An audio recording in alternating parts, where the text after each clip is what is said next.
Lefi Eswede Ayaule Lamema. Fiel é Deus, aleluia, amém? Nessa manhã, quero trazer um tema e ele é reflexivo. Ele vai mexer um pouco com a falta de entendimento de alguns que distorcem esse conhecimento e esse esclarecimento, pega versículo isolado para trazer sermão sem informação. Mas o nosso tema é a negligência, que foi um dos maiores pecados do povo de Deus e os seus inimigos, a idolatria, que foi sempre a preocupação de Deus para com seu povo. E foi quando eles partiram lá do cativeiro do Egito, e o primeiro mandamento com promessa dado por Moisés, foi que eles não tivessem, não adorassem, não se prostrassem diante de outros deuses. E como está no livro de Tiago 1:17, 1 Coríntios 15:58, nos faz esse esclarecimento, que aquele que pode fazer o bem não faz, comete pecado, Então, porquanto diz 15:58, meus amados irmãos, sede firmes e constantes, sempre abundante na obra do Senhor, sabendo que o vosso trabalho não será vão no Senhor. Como já falei, que o nosso tema hoje é a negligência, e eu entendo quando o salmista diz: eleva os meus olhos para o monte, de onde me virá o socorro. Ele faz essa reflexologia e diz: o meu socorro vem do Senhor que fez os céus e a terra, e não deixará vacilar os meus pés. E quando Isaías também ele se refere sobre que era um homem de lábios impuros, que habitava no meio de um povo de impuros lábios, era essa expressão de confiança errada, do clamor a outros deuses. Mas nós vamos ver aqui no livro do profeta Jeremias, no capítulo 17, depois passaremos para o capítulo 48, e estaremos fazendo uma expressividade rápida para que vocês entendam melhor a mensagem de hoje. E fala aqui: o pecado de Israel está escrito com um ponteiro de ferro, com ponta de diamante gravado nas tábuas do seu coração e nos ângulos dos seus altares.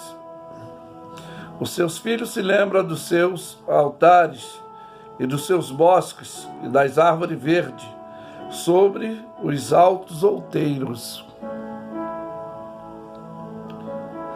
E a minha montanha no campo da tua riqueza, de todos os teus tesouros dos reis, por presa, como também os teus altares por causa do pecado, em todos os teus termos. Assim, por ti mesmo te privarei da tua herança, e te dei e far-te-ei servir aos teus inimigos na terra, que não conhecesse, porque o fogo acenderá na minha ira, arderá para sempre.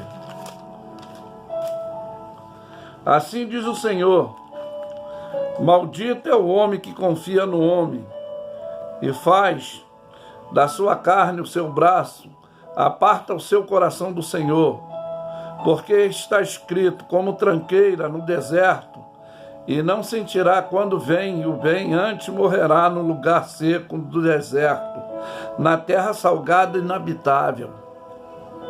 Bendito é o varão que confia no Senhor, cuja esperança é o Senhor, porque ele será como a árvore plantada junto a ribeiro de água, que se estende a sua raiz para o ribeiro, e não receia quando vem o calor, mas as suas folhas fica verde, e no ano da sequidão não se fadiga, nem se deixa de dar fruto, porque enganoso é o coração, mas quem todas as coisas perverteu, quem conhecerá? Eu, Senhor, esquadrio o coração e provo os pensamentos, isso para dar a cada um segundo os seus caminhos, segundo os frutos das suas ações. Como a perdiz que ajunta ovos e que não choca, assim também aqueles que ajuntam riquezas, mas não retamente no meio dos seus dias, as deixa, no fim será e se fará insensato. Um trono de glória posto bem alto, desde o princípio e em lugar do nosso santuário. O Senhor é a esperança de Israel, todo aquele que deixa serão envergonhados. Os que se apartam de mim serão escritos sobre a terra, porque abandonaram o Senhor, a fonte da água viva. Sara-me, Senhor, sararei. Salva-me e serei salvo, porque tu és o meu louvor. Eis que ele me dizem, aonde está a palavra do Senhor? Vem agora, mas eu não me apressei em ser posto, pois por ti nem tão pouco. Desejei o dia da aflição, tu sabes, o que saiu dos meus lábios, que está diante da tua face. Não me seja por espanto, meu refúgio és no dia do mal. Envergonha-se os que perseguem, e não me envergonho eu. Assombre-se eles, e não assombre eu. Traze sobre eles o dia do mal, e destrói com dobrada destruição. Então, o Senhor mesmo diz, bem sei eu que pensamento pensa a respeito de vós, pensamento de paz e não de guerra. Mas devido a essa situação, é por isso que há toda essa incompatibilidade. Mas aqui no capítulo 48, perdão, fala da profecia contra Moabe. Assim diz o Senhor dos Exércitos, Deus de Israel: ai de Nebo, porque foi destruída e envergonhada está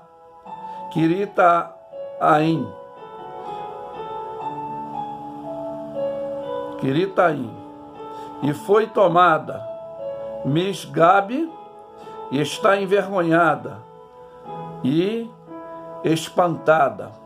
A glória de Moabe não existe mais em Esmon.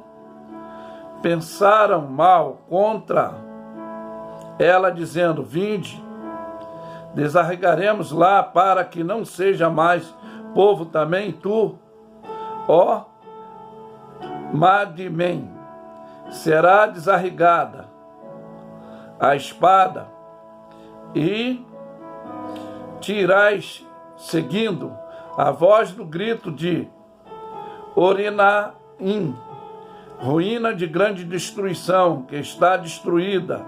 Moabe e seus filhos fizeram ouvir os gritos, porque pela a sua subida a Lute eles irão com choro contínuo, porque na descida de Ornaim os adversários de Moabe ouvirá o seu lastimo do clamor.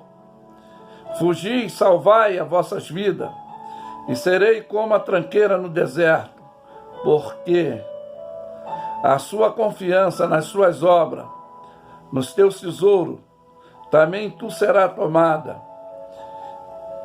E Quemos sairá para o cativeiro, o seu sacerdote, os seus príncipes, juntamente.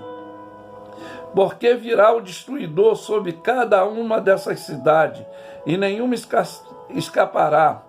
Aparecerá o vale, destruirá-se a campina, porquanto o Senhor disse: dai asa a Moabe, porque voando sairás, a sua cidade tomará em assolação, e ninguém morará nela. Maldito é aquele que faz a obra do Senhor fraudulosamente.